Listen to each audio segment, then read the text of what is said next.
Hello, team. The sun is up. I checked. We don't have to worry. Bitcoin's running. We're doing great. Let's have our coffee. Talk about the news.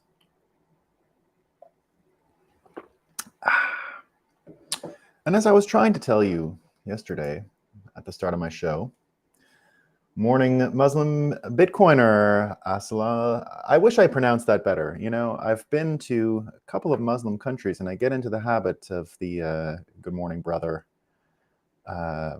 saying in Arabic, but I'm poor at pronouncing it. And I have a cheat code too. When I go to a lot of, I've been to Morocco quite a few times. They speak French, so that's been a help. So I was trying to tell you all, I'm in a different place every day. No, I'm not hyper-Bitcoinization. You've missed some. You missed some of the earlier episodes. This is the farm. This is home. We're building a citadel here. If anyone's interested in one of the most amazing tax strategies I've ever come up with, here it is.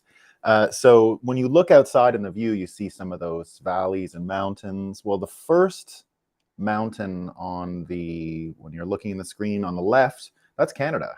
So I'm like right on the border. I mean, right on the border. And what I do is I can spend 183 days in Canada and pay zero tax, right? Because I'm not a resident there. I don't get any of their services or whatever, but I can go and come and as a Canadian. I'm not American, so I don't have the same global taxation requirements that Americans have. You know that Americans have to pay tax no matter where they are to America, no matter where they are and all that. I kind of understand it. A lot of people were using the workaround. So anyway, I have to play a bit of a 1 foot here, 1 foot there, sort of a move around situation.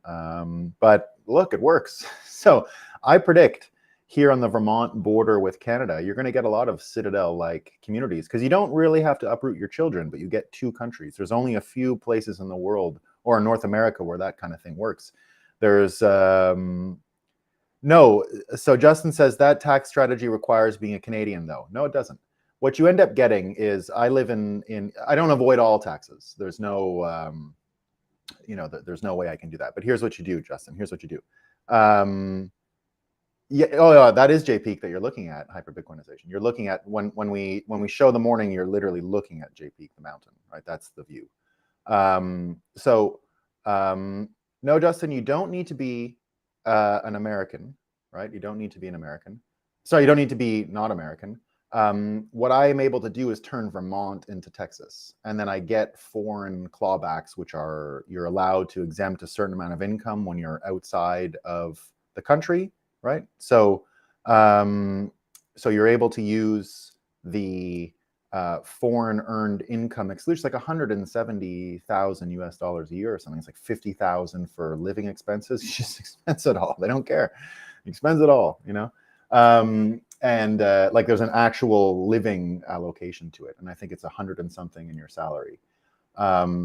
So what I do is I don't also spend 6 months in Vermont so that I don't fall victim to their state tax.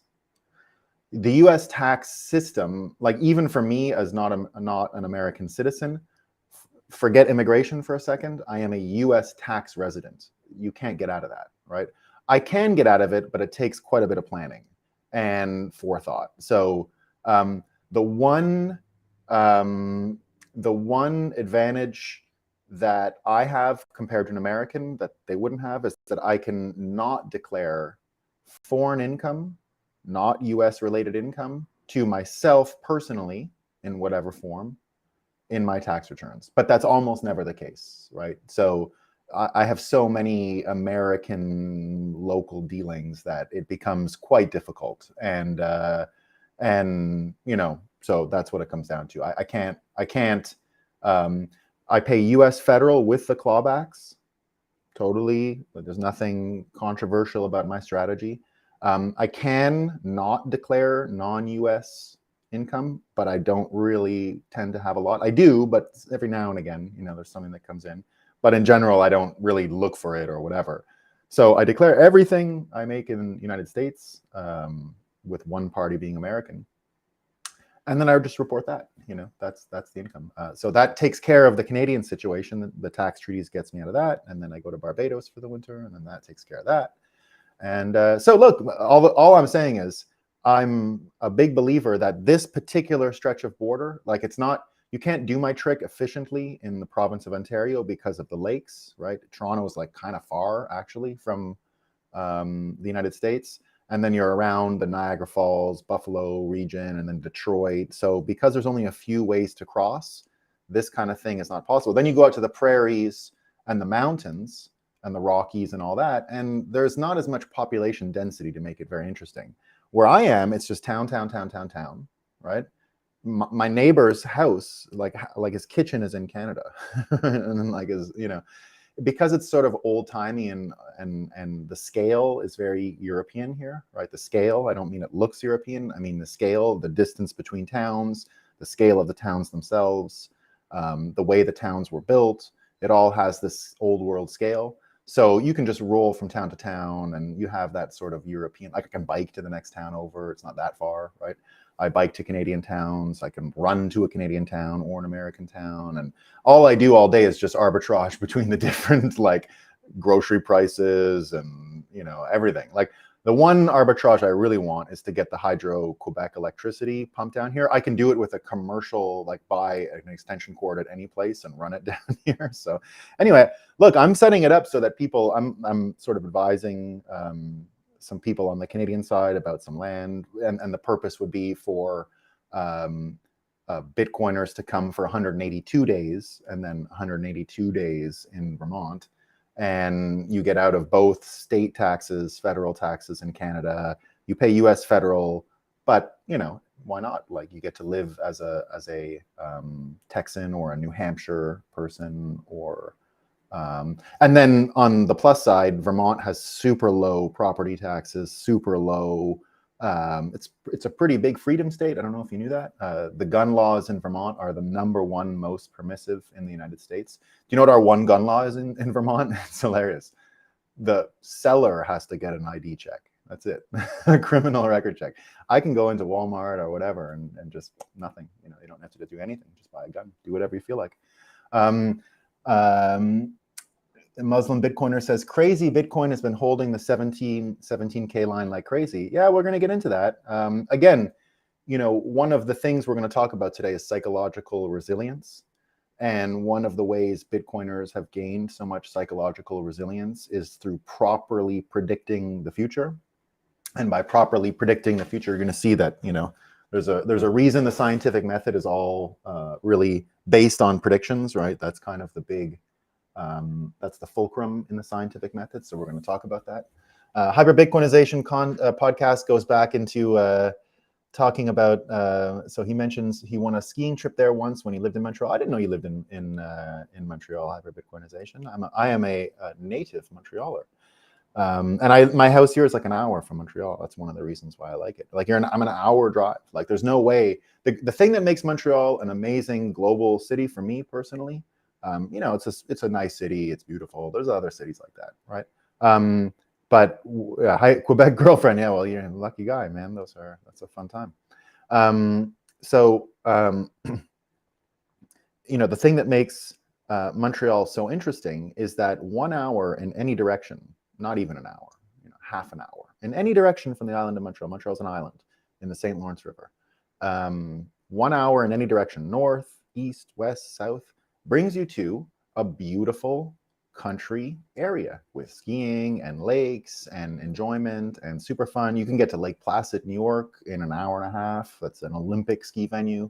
You can get to Jay Peak here in an hour and a half. You've got all the mountains in Quebec on the south shore. So where I grew up in Sutton area and all that, great skiing. Appalachians, 3,000 foot ski hills, pretty big. And Hybrid Bitcoinization says, I was a busboy in an Italian restaurant in Hunsick, Rue Fleury. Yeah, I was a busboy in an Italian restaurant in St. Catharines for a little while when I was a CEGEP college student, Very cool, man. Very cool. Okay, let's get into the show today. So we're going to be talking about predictions. We're going to be talking about why it's so important. But first, I got to tell you about one of the predictions Well, we're going to talk about all kinds of predictions, right? How I did, right? How I did in the lead up to the elections and where we're at as an industry right now, and those things, right? Important. Because if I can't make good predictions, you shouldn't watch my show, right? Like the point is predictions. So we're going to be doing a report card today. I think I did pretty well. You tell me though. So the first story, I just want to talk about this off the bat because it's great. So MSNBC yesterday had, I think, one of the best pieces I've ever read. You know, CNN has kind of changed a bit. You know, they're not as funny as they used to be. Like I can't tune in for the laughs. They've sort of sucked. They're trying to do straight news now.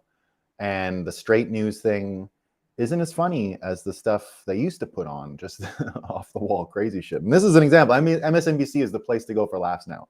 It is great. I actually want this, right? Remember, I want this.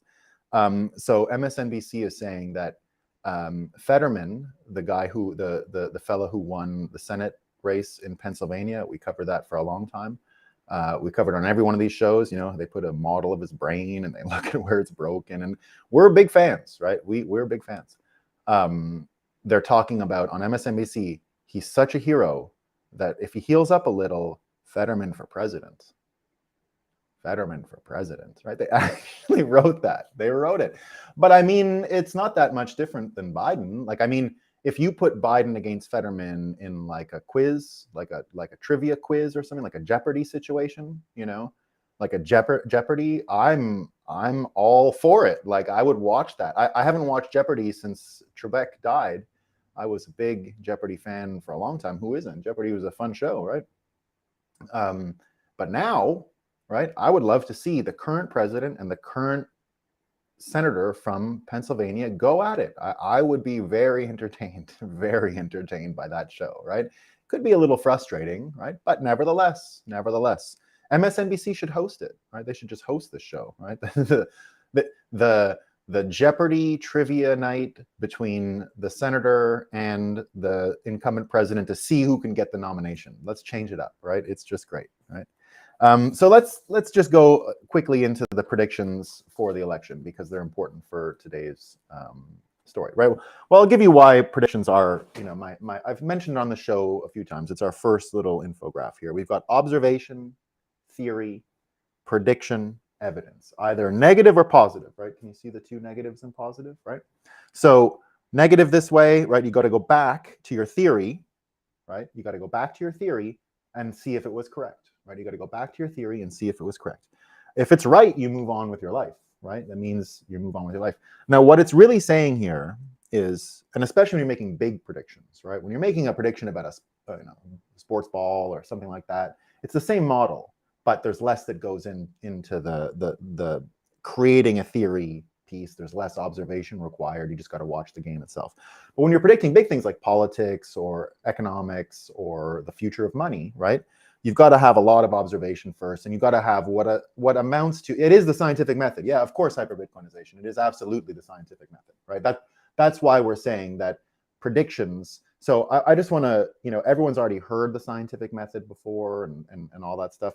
I just want to make a bit of a distinction because you get these people out there now saying, believe in science, right? Trust science, follow the science. You know, this is the dumbest thing that anyone in the 21st century could possibly say. It's the dumbest collection of words that you could put together in the 20th century and still go on with life, right? Follow the science, right? There isn't a dumber thing a human being can say right now, right? So that's why I don't want to just say the scientific method, because it seems like people are I mean, suspicious when you say follow the science, and rightfully, it's been used as a bludgeon, right? It's been smacked on people's heads, right? Muslim Bitcoiner says, why not go back to fix the observation instead of rather the theory? Well, fixing the observation can help, sure. Like that's not that's a part of it, right? But what I'm saying is when you're putting a theory together, right? What you're actually doing, especially with big things like politics and the economy, you're actually gathering a worldview. You're gathering a worldview, right? And you're communicating a worldview. And that's important, right? That there's a distinction there. Limited scientific observations and limited theories, which is what science mostly limits itself to, right? It doesn't take any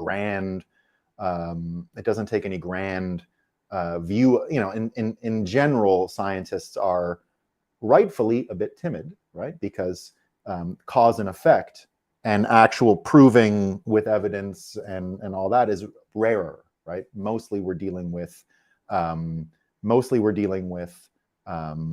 situations where it is sort of not causality, correlation, and we need more observations in order to prove causation because it's rare in nature, right?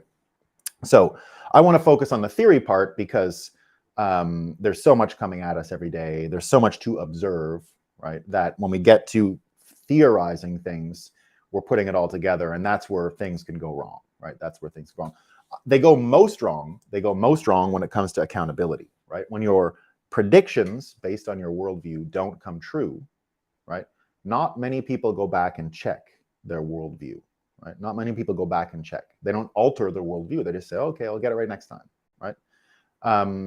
But Bitcoiners kind of don't have a choice, right? We made such a huge sweeping prediction at the start of our mission, and any deviation from that will have catastrophic consequences. So Bitcoiners are, and they get sort of criticized for being in an echo chamber and all that. So all the more reason that Bitcoiners have to continuously question their worldview, right? So I keep following all the people on Twitter that would cause me cognitive dissonance, like Rohan Gray and JP Conning and all the no-coiners out there. Not because I value their worldview necessarily. I value their ability to trigger me and make me rethink things in order to either change my worldview or strengthen it, right? So it's important, right? It's important.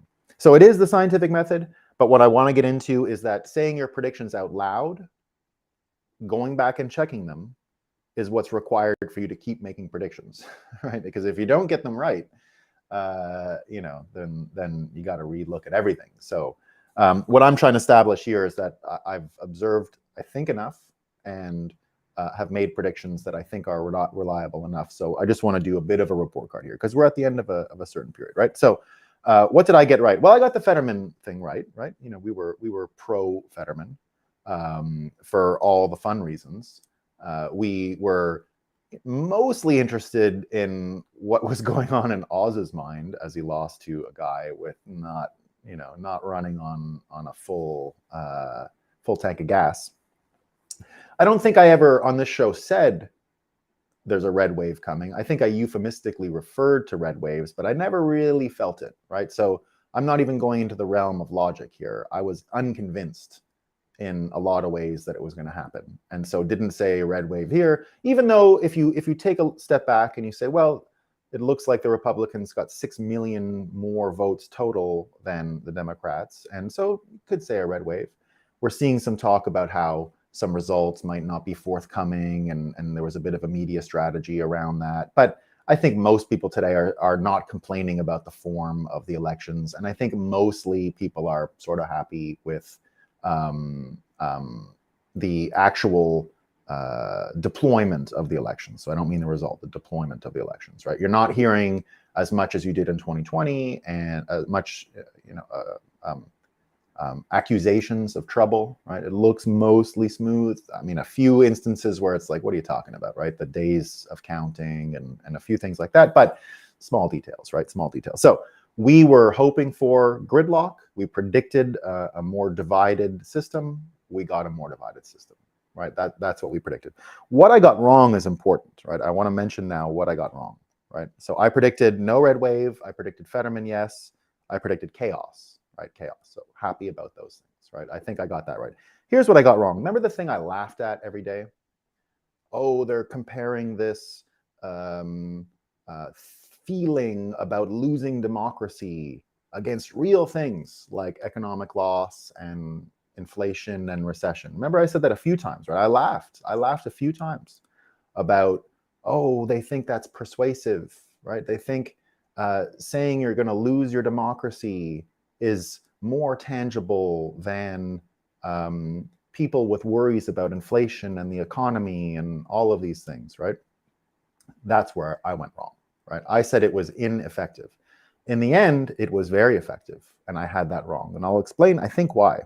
Because you have to put a persuasion filter on it now, right? You've got to put a persuasion filter on this if you're gonna understand what happened. I made the mistake I'm always talking about here, right? I'm always talking about it's not logic. It's not because people have brains that operate on logic and put 2 and 2 together, get 4 and go forward, right? So it's the anti-scientific method in general that we're talking about when we're talking about persuasion, right? Human minds, that's one of the main things we cover on this show, do not operate in a realm of logic. They do not use the things we think they use in order to make decisions, right? The truth is, we all suffer from biases, and we make decisions and justify them after to ourselves in different ways. That's the case for you. That's the case for me, right? That's always the case, right? So what I think was the most persuasive, and other people have said this before, Breitbart News picked up on it, Scott Adams from Dilbert put this forward, and I think it's 100% correct. And he made a similar mistake to me. He was sort of mocking this, you're going to lose your democracy thing, right? And it turns out, when he looked back on it, as I have, that he isolated 2 parts, and I'll share them with you. And they're really important because they got people motivated and to move. And he used an actual persuasion filter now, right? Not the filter that I applied, logic, right? Not the logic filter that I fell into on this instance, right, of campaign messaging and political messaging. He correctly observed the following, that in persuasion, of course, fear is the #1 motivator. Only actual the act of sex can beat fear, right? That we know it because people will risk anything sometimes to go do stupid sexual things, right? So it's the one and only. But you know, move that aside because we're not saturated with sex when it comes to political stuff and all that. So fear becomes the #1 motivator. So, well, in this case, sex too, because the abortion piece, we're going to get to that, had a lot to do with it. We don't give our opinion. We don't care about I'm of the belief women are going to get everything right about abortion. Let them figure it out. I have no, not interested, right? Not interested. I have my own ideas about it, but just don't want to participate in what's going on. That's for them, right? And I trust they'll come up with the answer, and I'll live with whatever answer they come up with, right? My only job there is to make sure everyone has a chance to say their word, right? If someone's getting silenced, you can say, well, that person didn't get their opinion out. That's about it for men, I think, anyway. It's going to get solved eventually, right? So there was some fear of sex, but more importantly, it was when you say you're taking something away from people. Right? I have kids, right? You're taking something away from a kid, it doesn't go very well, right? They don't like losing things. Saying you're going to give them something, right?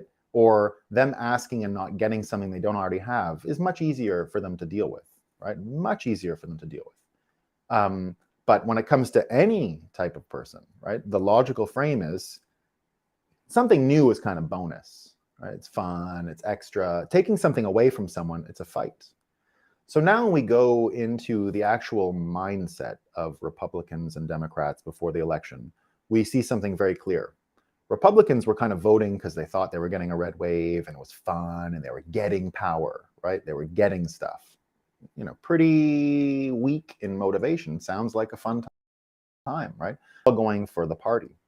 Democrats faced constant messaging about what they were going to lose, right? So you normally see this. Did you hear any like gun control messaging from the Democrats during the campaign? Well, that would have pushed Republicans into this what you're going to lose setting, right? So Republicans had absolutely nothing to lose in this election, nothing to lose, right? There was no loss of motivation, which is much more persuasive than what I'm going to get, right? They were going to get stuff. They're going to get power. They were going to get influence. They were going to get all these things. Democrats psychologically were being told every day, you're losing your democracy. You're losing your bodily rights and autonomy, right? You're losing those things.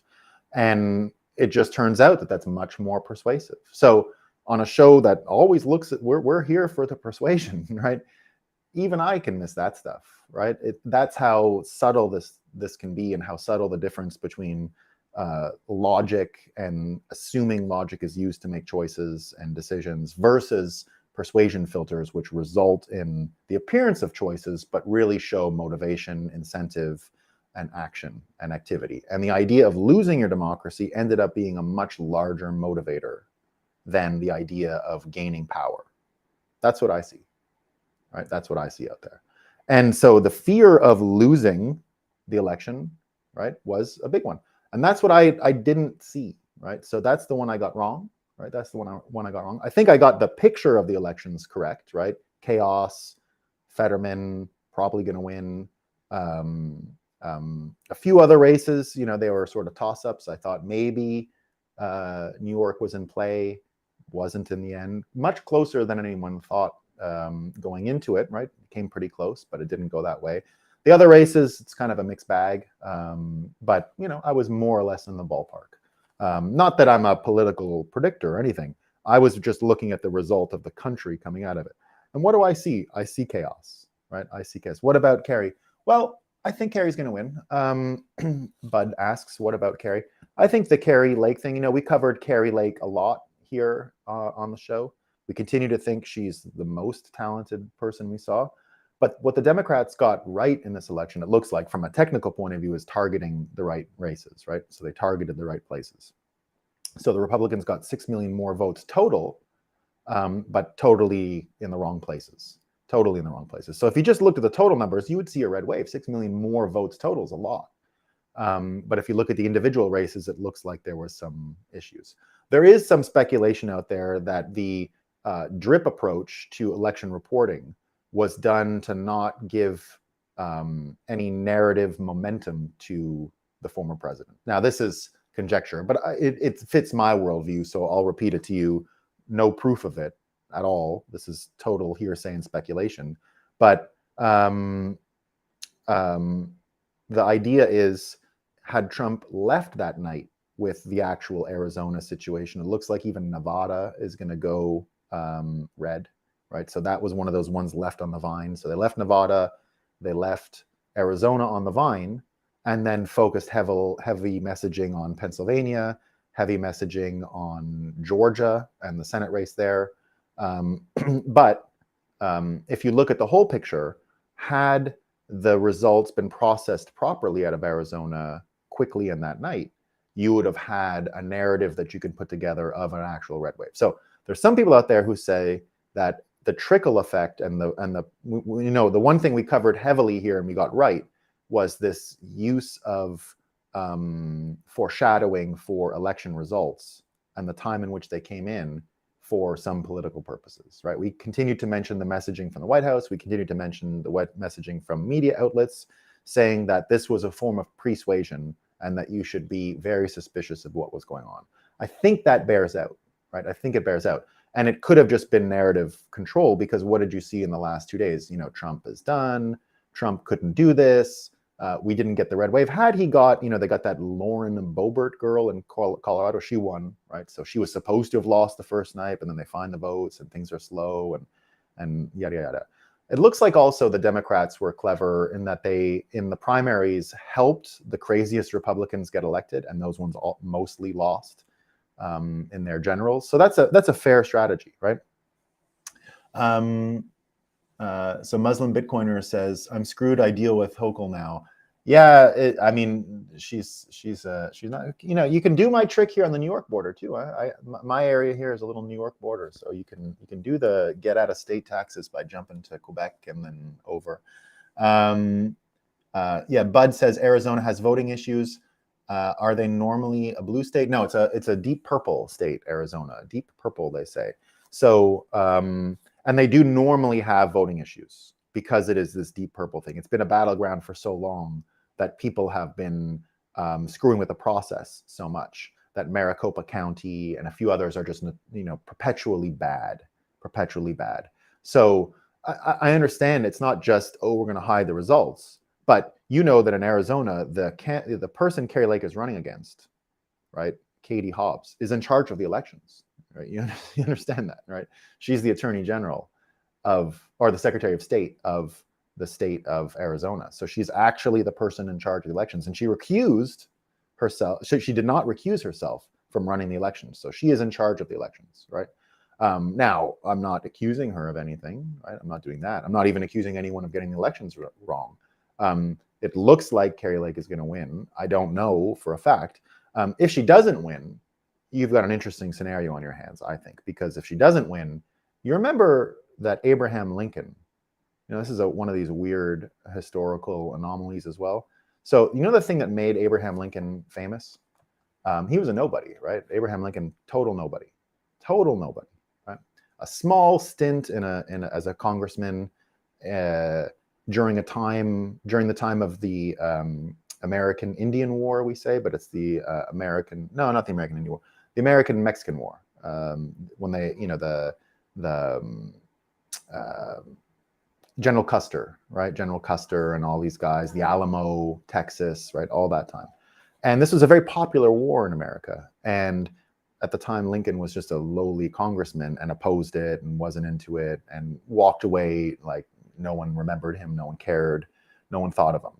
He made his name because he ran for the Senate of Illinois, the state of Chicago. And he ran against a guy named Stephen Douglas. Here's a weird coincidence. They dated the same woman when they were young, right? They dated the same woman when they were young. Abraham Lincoln's wife used to be Stephen Douglas's girlfriend. So then they ran against each other for senator of Illinois. And it was one of these midterm things, right? It was a midterm race.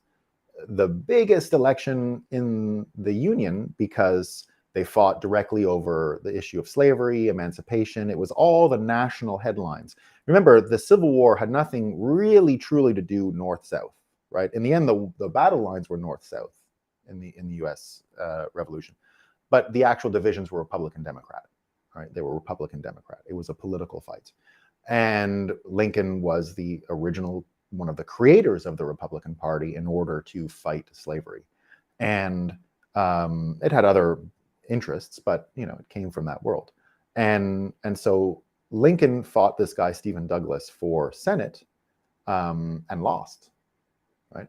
But he became so popular in his loss, in the whole campaign and the speeches he gave and the things that he said, that he ended up becoming nominated for president 2 years later. And who was nominated for president on the other side? It was Stephen Douglas again. The same two people. They're from like the same town, right? So they're from the same town. They had the same girlfriend before any of them were in politics. They had the same Senate seat race, and 2 years later, they were both the candidates for president. And this time, Lincoln got him and became the president. It's just an unbelievable coincidence type of thing, right? So the minute I saw Kari Lake in trouble, I kind of said, well, I always thought she would be kind of better on the national stage, right? Maybe I'm promoting her above her competency. We haven't seen any holes in her game yet. So if they're there, once you see them, then you can see maybe there's more, right? But we're not there yet, right? So anyway, all this to say, I got some stuff right? And one piece I got wrong, I recognized what I got wrong, and it was obvious to me, right? It was obvious to me. In retrospect, it is obvious, but there you go. So why is this all important? Well, here's why it's important, right? Now, making a prediction, right? And this is where it deviates again from the scientific method. I just want to read what Bud said. Oh no, it's the same thing. And this is why it's different than the scientific method. That's why I wanted to not frame this as scientific method and frame it as something else. So, we have two sides of our brain, right? We have a left side and a right side, and they have different capacities, right? One, they say, is more analytical. The other is more intuitive. One is more logical. The other more emotive and moves on feeling and intuition, right? So we say left and right hemispheres. My definition and theory of a genius, which is hard to realize if I don't throw around the word genius. I've been one of those people, that guy's a genius, they did something. No, there's like 10 geniuses in the world. There's hardly any, right? It's really rare. And my definition has always been someone who can balance these two things, right? Like world-class logic side, world-class intuitive side. And, Einstein is a perfect example, right? He's able to have amazing scientific breakthroughs, but and he said a million times that a lot of it was intuition, right? He used intuition to get there. He had a feeling, right? And he went and looked and he found something. But it wasn't that he had an idea and went and found something and confirmed. He had a feeling, right? Now, he had the technical skills to verify his ideas, right? But it was really the balance of both sides of the brain that allowed this amazing thing to happen. And what you end up having when you have these sort of two sides is you have fewer blind spots, right? You have fewer cognitive holes that can enter. You have fewer ways that bad ideas can enter here and then screw up all of your ability to predict, right? Yeah, the casual intuitive level, as Itzhak Bentov would say. Yeah, it's a bit of a third eye situation. You know, what I end up saying is the third eye comes from both of these things getting exercise, right? So Elon Musk, yeah, Elon Musk is a perfect example. Remember, we talk regularly here how Elon Musk is not, like, I think he's a genius, obviously, right? But we say, you know, he's not an engineer. People think he's an engineer. He's not an engineer. He never did that, right? He's a marketer. He's a marketing guy. Total marketing guy. You know, he fired the entire Twitter marketing team the minute he arrived there because none of his companies have a marketing team. There's no marketing team at Tesla. There's no marketing team at SpaceX. There's no marketing team at the Boring Company. None of these things have marketing teams. He doesn't need them. Why would he need a marketing team? He is the marketing team, right? He knows how to get people to think about things. You know, those rockets landing, like who can beat that, right? Who can beat it, right? So he's got this incredible skill set. And it really comes from having this balance of the two sides, right? It comes from the balance of having the two sides. Now, go back to our original persuasion filter here, right? Go back to our original persuasion filter. So you've got these two eyes, and it helps you. It's intuition and it's logic, and you put them together and you move forward, right? Well, Ed Snowden put this out a couple of days ago. And it's got millions of views. And he said in the tweet, the most important story of today actually started in 1980, was actually recorded in 1983. And he shared this video, you know, typical 80s camera. And you got two folks there, a journalist and a guy. The guy is talking about how he was a CIA operative analyst, he called it, in the Vietnam War. And he talked about what he did, right? He just talked casually about what he did with a bit of lament at the end. But he said, look, this is what we did. We would find a journalist, right? We'd find a journalist, and we would leak misinformation. And he explained what misinformation was. He said we'd give him a true story, but we would mix in a falsehood that we wanted to see percolate amongst the American public, that we wanted to see Congress motivated by, right? So we want to see this. We want Congress motivated by it. We want these things to happen, right? And he talked exactly how he'd do it. He would go to one journalist with influence, make him feel like he was getting an exclusive, make him feel like he was getting the right amount of information to get a big break, a big story. And then he would mix in the one thing they really want to percolate out there. He would then go to his counterparts in New Zealand or America, or sorry, England or Canada, and he would tell them, this is what I said to the journalist, and I leaked this detail into it. And then the journalist would then go to the other guy to corroborate the story, and it would be an echo of what the person said, right? It would echo the truth and echo what he said. And that was all the cognitive closure required for them to go to press and start distributing misinformation. He gave a concrete example. He said, we lied and said that North Vietnam was going to build an air base on the border in this area in order to do things to the south. And immediately it made it to Congress. He said his success rate was about 70 to 80% of getting his lies into print without even showing motivation for them. He would sneak it in, and then it would become a salient issue and be part of the story, written honestly from the journalist's point of view, right? With integrity in their minds. And so this was a huge, huge issue, but no one knew about it, right? He felt guilty in the interview. So go check the interview out. It's pretty interesting.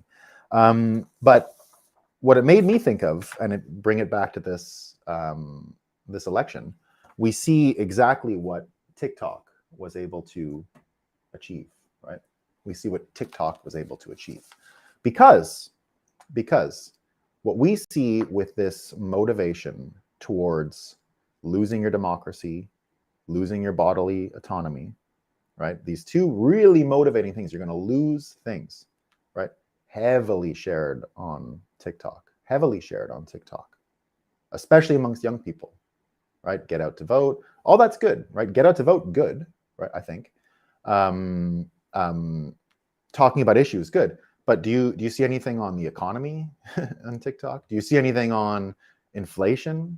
Do you see anything on fentanyl? Do you see anything like that on TikTok, right? No, it's people expressing a few selected political beliefs and not much else, right?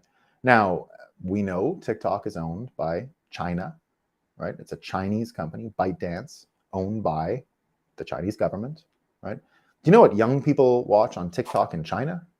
You know what they watch? Math problems, right? They can't use TikTok. They get the real TikTok, right? They can't use TikTok to talk about anything besides school and doing whatever the government tells them to do. We get the cesspool version of TikTok, right? We get the version that is pure persuasion, right? That comes with anchoring bias, that comes with social bias, right? You see these are red person in there, right? You get cognitive bias, right? Where you already believed it, so it just passes through and you don't even notice, right? You get cognitive blindness, right? You can't see your biases, right?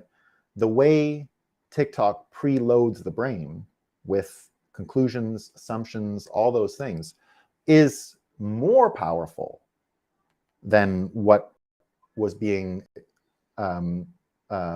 what Americans were being exposed to with just the CIA and mainstream media, right?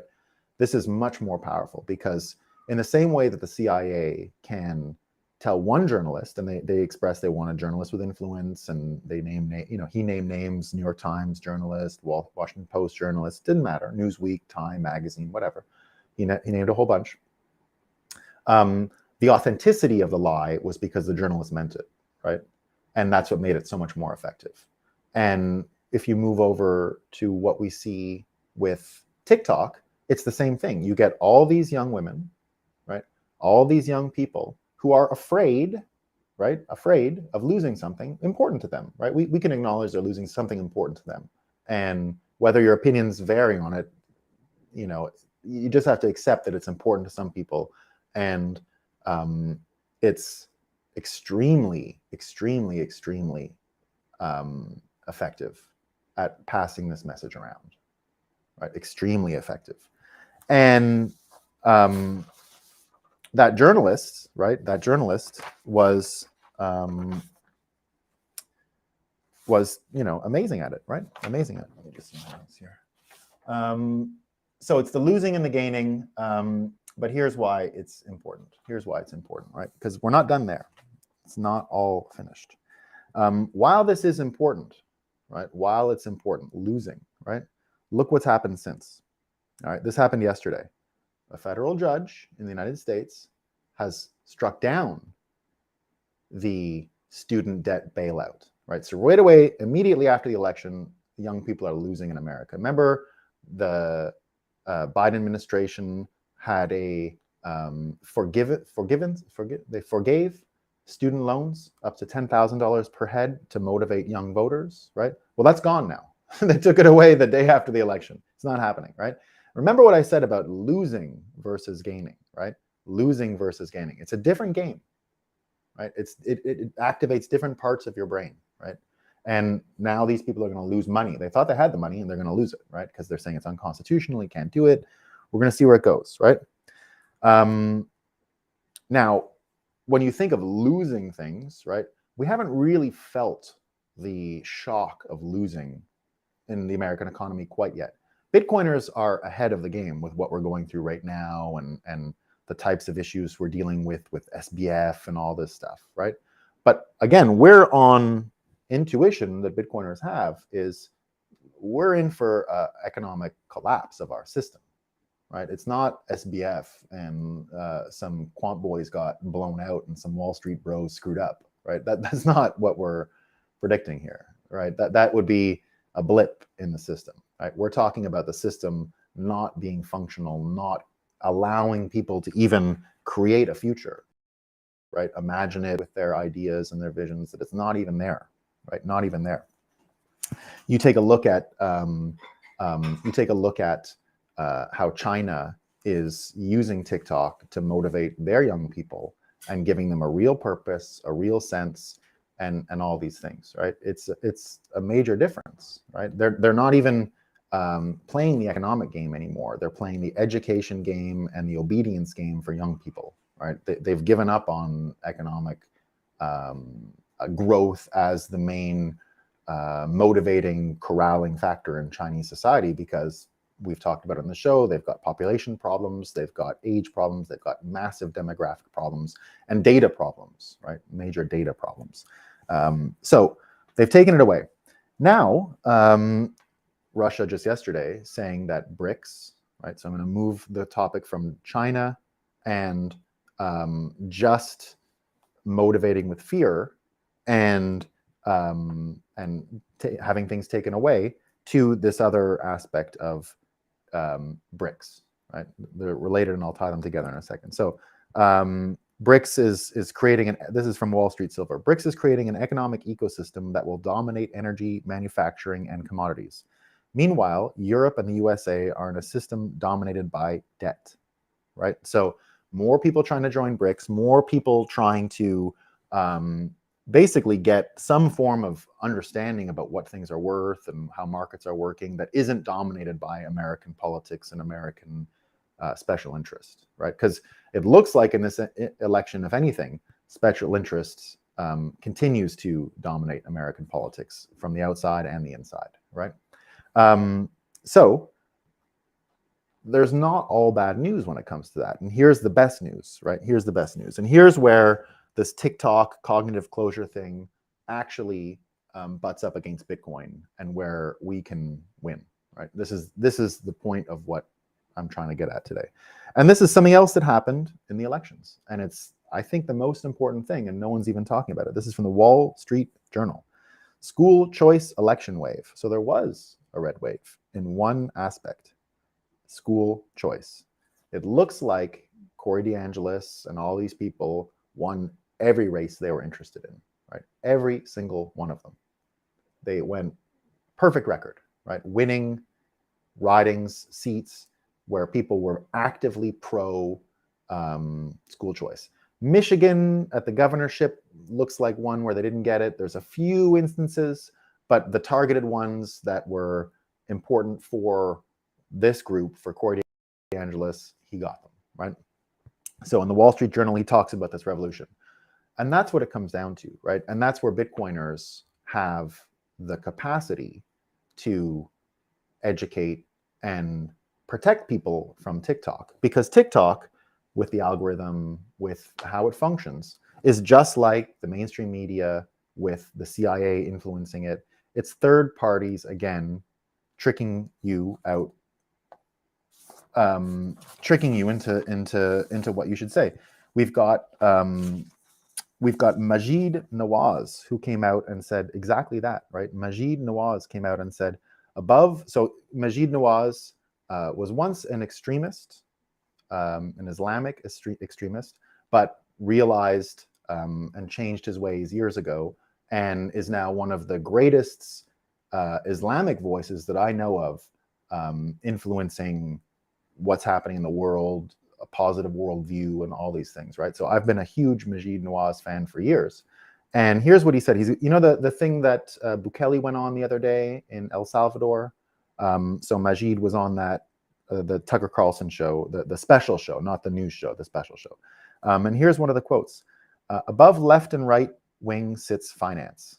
And above finance sits ideas about our civilizational direction of travel. If you're someone with these civilizational ideas and you have finance, you can fund both left and right to advance your direction of travel, right? Anomaly, legendary energy. You know, this is another great Twitter voice who was a pro-Trump 2015, 2016, 2017 voice, a major one. But when the lockdowns happened, became one of the biggest anti-Trump voices out there. Absolutely anti-Trump 2020 election, has been anti-Trump since the vaccines came out and the lockdowns happened. Here's what he said. 2020 taught me how both sides of politics are brainwashed. Today isn't really shocking to me. Plenty of Team Red men are highly emotional. It's like telling an obese, bear-chugging Raiders fan that his favorite wide receiver is just okay. They spiral and act like bratty women. I don't mean to, that's his words about the women. And you know, that I think is what we're dealing with here, right? We've got these two sides that can't offer any information. We're seeing how third parties trick, right? Use the two sides against each other to do what they need to do, right? So Majid says it, Legendary Energy says it. And what I'm saying is this is a big advantage for us, right? This is a major advantage for us. And it comes down to this. We've predicted that it's not just a P2P marketplace for money, right? It's not just a P2P marketplace for money. Remember, peer-to-peer is not person-to-person, right? Peer-to-peer is a type of person to a type of person, right? A peer in British sense is a lord, right? Did you know that the word peerage comes from the people who sit directly under the king and sit in the House of Lords in England? Those are peers to each other, right? They're peers. That's where the whole concept of peerage in the British world, peerage means a title given to you, a title, right? A royal type of title. And peerage, right? P2P is the point of Bitcoin, right? It's not just transactions P2P. It's along the lines of what Corey DeAngelis has allowed America to now enjoy, which is a much better education system that involves direct learning from one person to the other. And as we know in Bitcoin, almost all of our learning is done P2P, right? We help each other, we teach each other, we all use each other's knowledge to help another person. There's very little third-party influence in the industry. There's Bitcoin Magazine and some media entities, but these are nowhere near the type of corporate constructs we're used to. They're sort of loose agreements of people coming together generally to further Bitcoin, right? If you're not going to further Bitcoin and you're in it for your own ego, you won't really last that long in the Bitcoin environment, right? That's the stay humble piece. And the P2P education part is really how we can win here, because the only way that we can lose is if something like TikTok, you know, in all of my stuff, I say we got to beat the bankers, beat the policymakers, and beat the dopamine dealers. It's the dopamine dealers that do reward for listening to things like TikTok, reward for making a TikTok and getting all those views and getting all that saturation is what we're really dealing with, right? That's the enemy. That's the blocker for Bitcoin, right? The government stuff has its own trouble. Our blocker is dopamine dealers who are giving easy answers and are preying on all of these issues here, right? Cognitive blindness. And so this is not a call for you to go out and become a P2P educator for Bitcoin and all that. I think we all do that naturally, right? We all just come about that. There's no way we can kind of avoid that as Bitcoiners. That's what we do, right? Like you feel compelled to do it just because that's what's on your mind, right? So when I take a look at you know, the persuasion filters, we see fear as a motivator. We see that having things taken from you is a major motivator, and the fear of having things taken from you. And the situation in the economy hasn't quite reached its worst part yet. And I think Bitcoiners predict much worse, right? SBF was just a taste. Bitcoiners continue to predict worse. And Bitcoiners continue to offer an answer that is easy to understand, that comes at you from generally people that you know and not from algorithms that you don't know. And I think, anyway, that puts us on track, despite all the craziness, right? Despite all the craziness, we're on track. What do we hear? Does TikTok pay content creators? I don't know. Muslim brother, so TikTok symbolizing the yellow journalism of modern day. Yeah, for sure, for sure, for sure. Muslim Bitcoiner says again, what do you mean school choice? I homeschool kids. Yeah, school choice is charter school, Muslim Bitcoiner. It means not public and having it financed, having like a private version of school financed. So that's what it is. And I also homeschool my kids. And that is the ultimate goal for Bitcoiners, but it's not really available. It's not a real choice today because there are so many broken brains and broken families from the fiat system that we can't create an education system that relies only on having good parents in order to make good pupils and you know, educate our children to be good adults. We have a cohort that requires some form of collective effort, shared, you know, father skills or something like that, big brother skills or whatever it is, right? But just people giving to the community so that kids don't grow up on TikTok. That would be the worst. All right, team. That's all I got for today. I'm also long Brazil decks. Very long Brazil. They'll be fine. We're going to win. All right, folks. See you tomorrow. A great session. My prediction, we'll see you guys tomorrow. But you're right on. You get it. You get it.